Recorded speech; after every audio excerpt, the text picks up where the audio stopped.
A lot of times people think that they know why they're not exercising. They really think they know why. I'm not exercising because of this or that. And guess what? They're usually wrong. They're usually completely wrong. So today we're going to rewind the tape.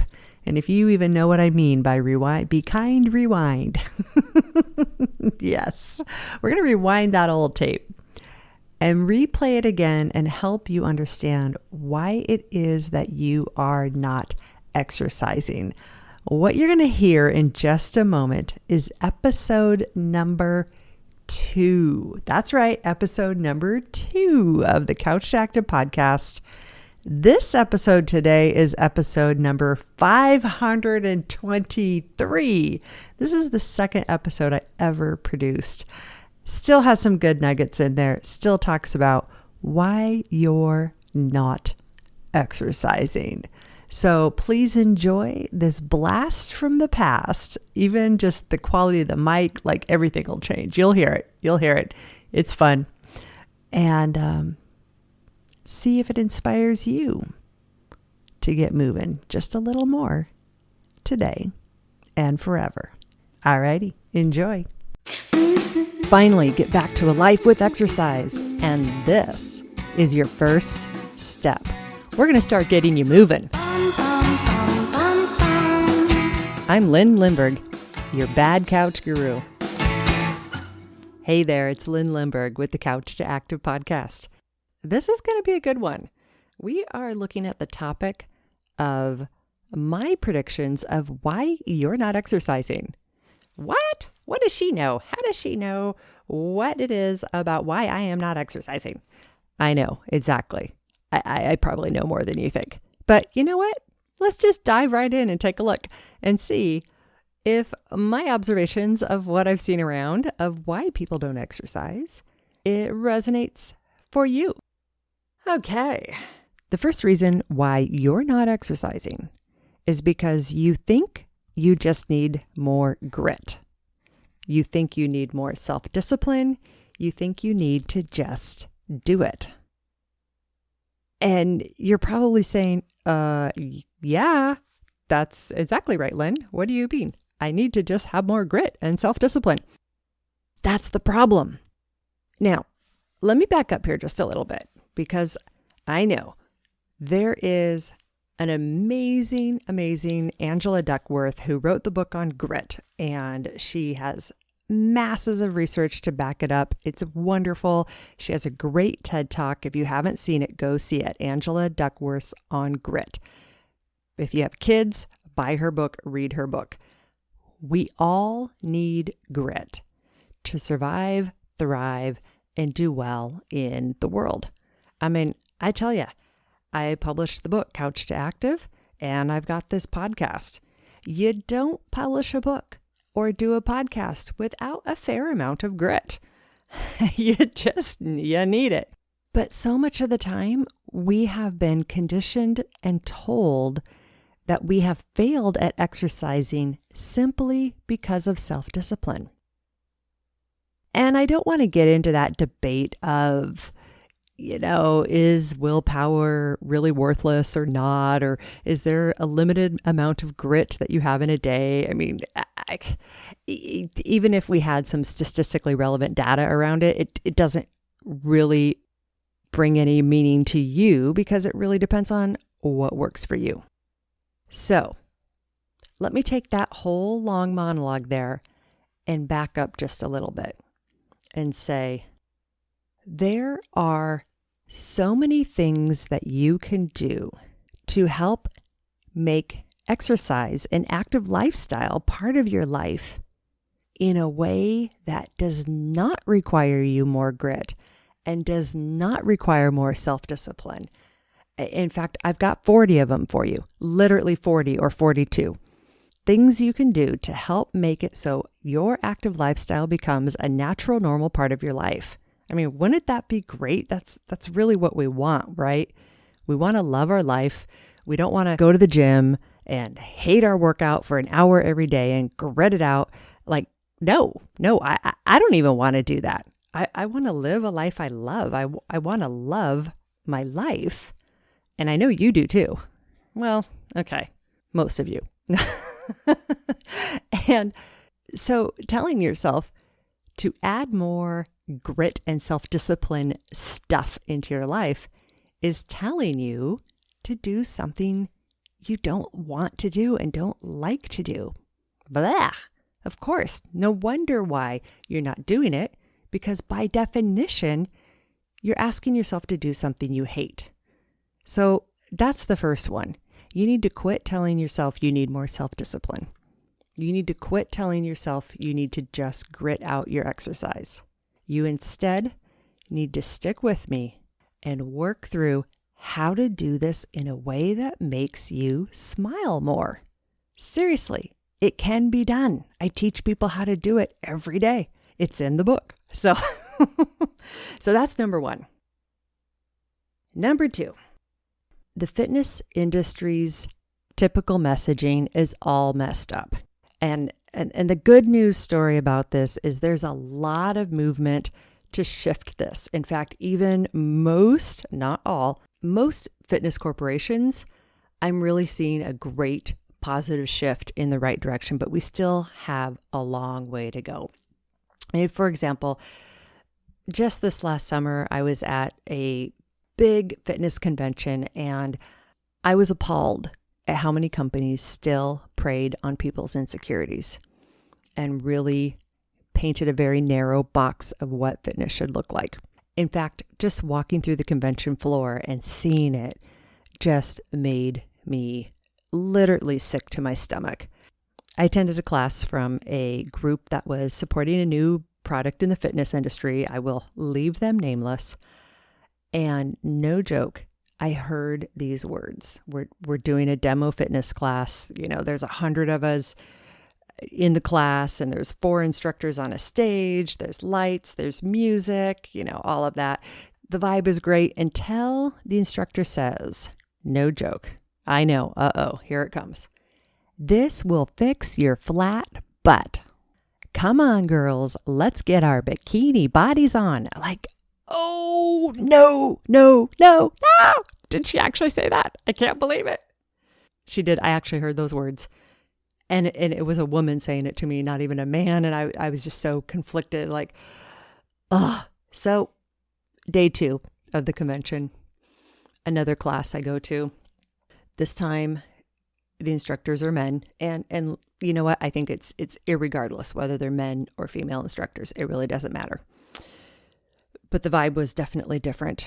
And this instructor, but he ended up on the machine demonstrating the exercise, and no joke, was twerking on the machine in front of 100 women fitness professionals.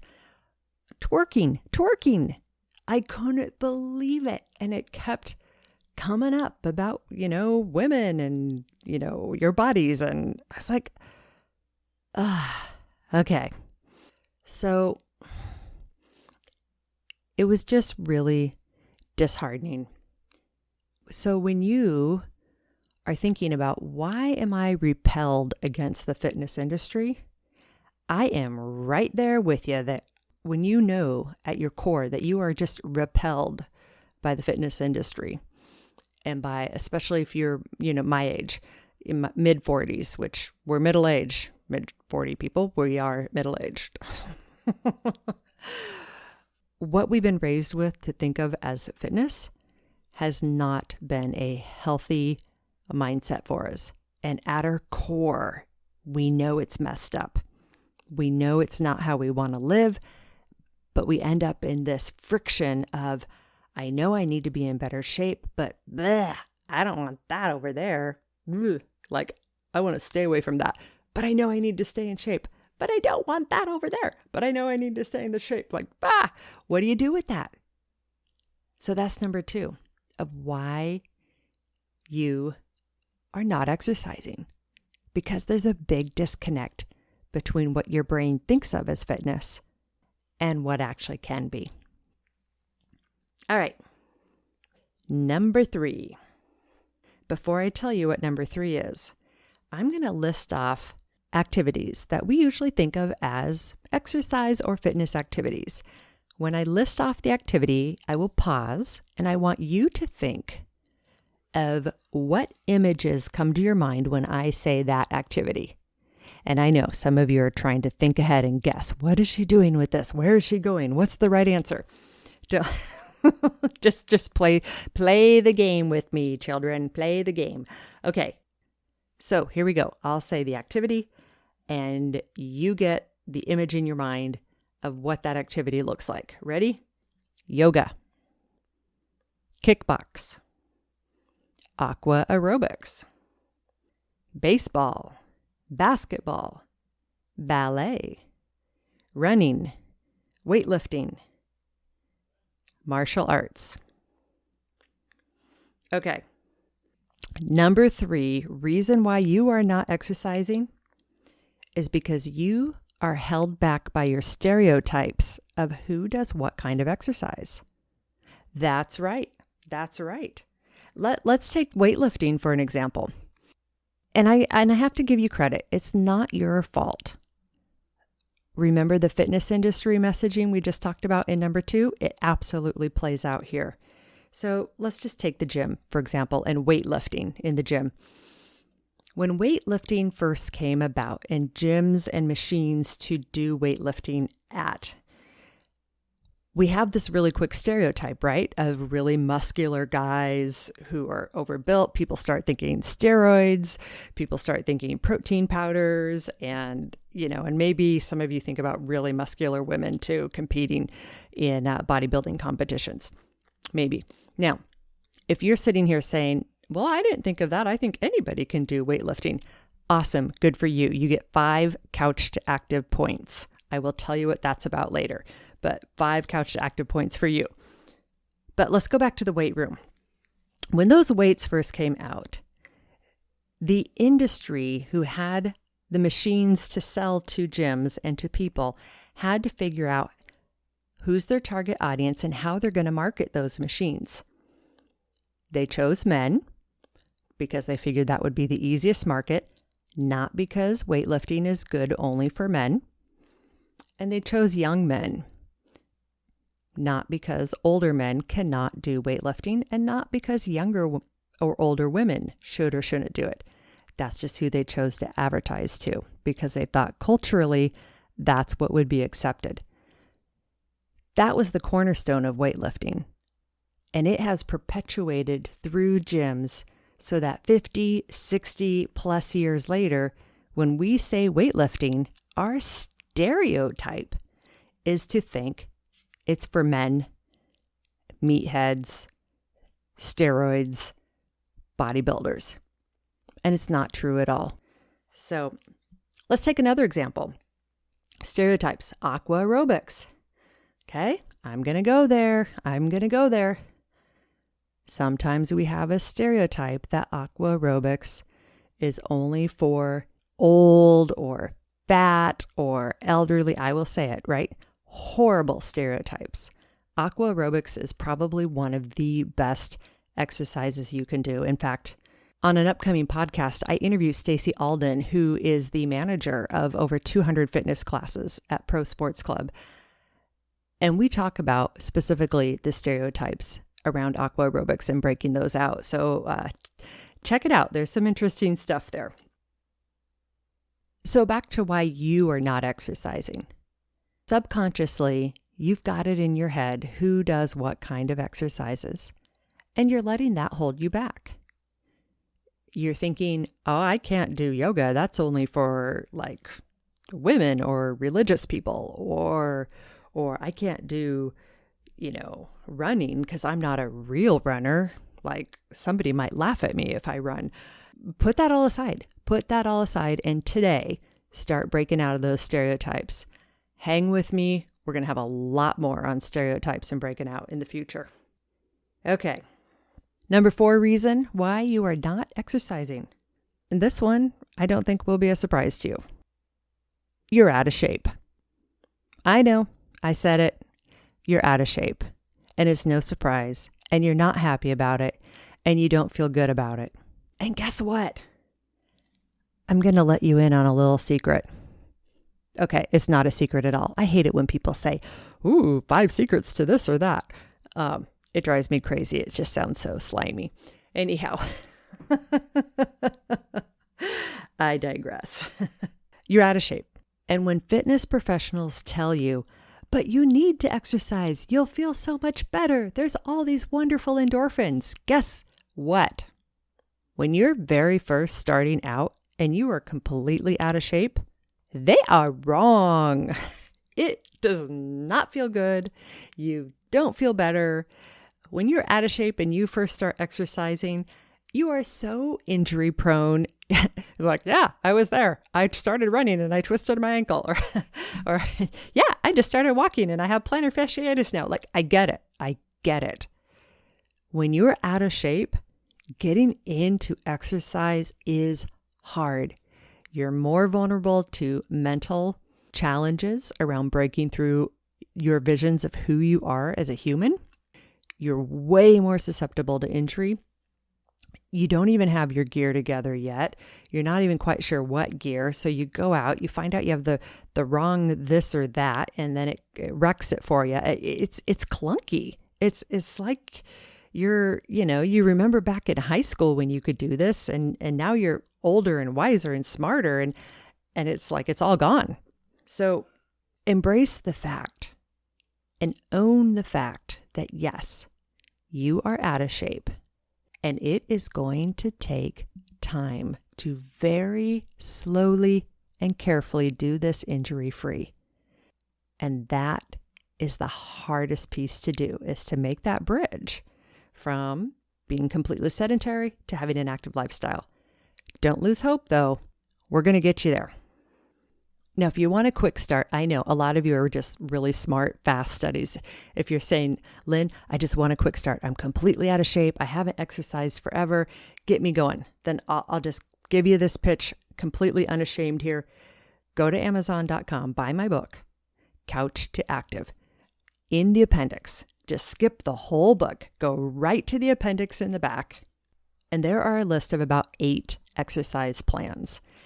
And these are not your typical exercise plans at all. In fact, I'm going to just get out my book right here and take a look. They are no joke. This is completely serious, tongue-in-cheek fun.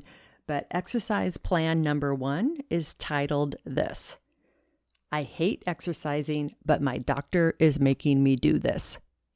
No joke. That's exactly what it says in the book. And we have a plan for you to get started exercising. Exercise plan number 2. My driver's license says I'm 55, but I'll be 30 forever. So if that's you, check it out. Plan 3. Help, I just graduated college and I am completely out of shape. Plan 4. I'm a chronic mess of health issues. Plan 5. The baby won't let me sleep. Plan 6. I hate my asthma. Plan 7. I seriously need to lose 100 pounds. And Plan 8. I dream of completing a marathon. And exercise plan 9, I'm already in great shape. So, check it out if you want to get a jump start there. Now, I am a certified personal trainer. I'm a certified Pilates instructor, group instructor, all of that. I guarantee you, most certified fitness professionals will look at these plans and they'll say, what? What is this? It's not enough. It's way too small. They need to do more. They need to push harder. Trust me. Trust me on this. Start with those plans. Slowly build, and you'll get there. Alrighty. So we're going to start these exercise plans in the back of the book, right? But we still have the last one, number 5, why you're not exercising. You have health issues. I know, because guess what? Our nation, all industrialized nations, the United States, the UK, Europe, most of China, we have health issues galore. And sometimes we fix one health issue and then bam, we get an injury. And then that injury heals and then bam, we get another health issue and bam, another issue. And just it keeps piling on and on. And sometimes we end up with health issues like myself, my, lung issue and fibromyalgia that are for my life. And so there is essentially no hope, you could say. There's always hope, but I know this is probably with me for my life. And that makes it even harder because most fitness books out there, most fitness programs out there, they don't really address how to make peace with real chronic health issues. And that's part of what we're going to do here is we're going to look reality square in the eye, and we aren't going to put on a blindfold and say, oh, don't worry, someday you will be healed and you will be all better. No. We got to deal with reality as it is today. And we can't bluff ourselves into thinking we don't have health issues that we do have. They're holding us back. So we're going to take a really close look at how to tackle this. What do you even do when you have health issues that become barriers that seem insurmountable? What do you do when you have health issues that become barriers that then become mental health issues? And what do you do when that combination of health issues and mental health issues just leave you feeling like there's no hope? We're going to take a look at that. But for today, if that's you, just breathe and honor and know there's a path to be feeling better than you are right now. So let me sum up the whole podcast right here. Your lack of grit and lack of self-discipline, it's irrelevant. And all the messages that the fitness industry has told you your whole life, they're irrelevant to you. And all the stereotypes about who does what kind of exercise, you're just going to take those and toss them over your shoulder and leave them behind you.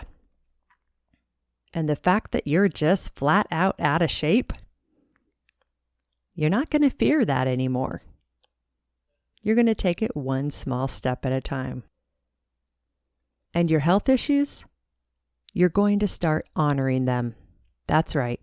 You're going to start giving yourself compassion, and you're going to start learning how to embrace those health issues as a unique part of your very interesting and curious life.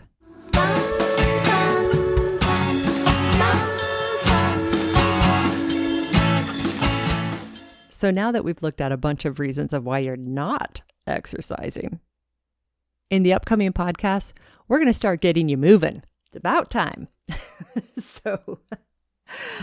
I hope you all just take a big, deep breath, a big sigh, and know hope is a-coming. And earlier when I talked about couch to active points, and if you broke through stereotypes, you got 5 couch to active progressive points. If you want to break through and earn all the points possible, just go and get the Couch to Active book. Start reading through it. Start plowing through it. The whole program is in there. Everything you need to know to make that active lifestyle yours. You can jumpstart your active lifestyle right now today. So thanks everybody for joining me, and I am looking forward to our next podcast together where we are going to talk about body image. Get your bikini body on, girls. No. I'm kidding. Oh, God. I am kidding. Bye-bye now.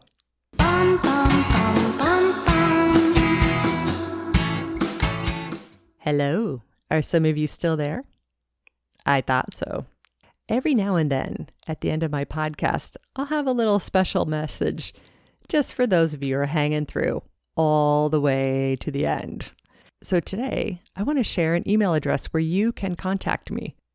Because in that first podcast, when I said, I actually kind of wish that I could listen more and talk less, I really am serious about it. I'm a great listener and I love people's stories. So if you've got a story about what's going on in your life and your journey of Couch to Active, I would love to hear it. Send me an email at this address, beawesome. It's BEAWESOME, beawesome at couchtoactive.com, couchtoactive.com. Looking forward to hearing your stories.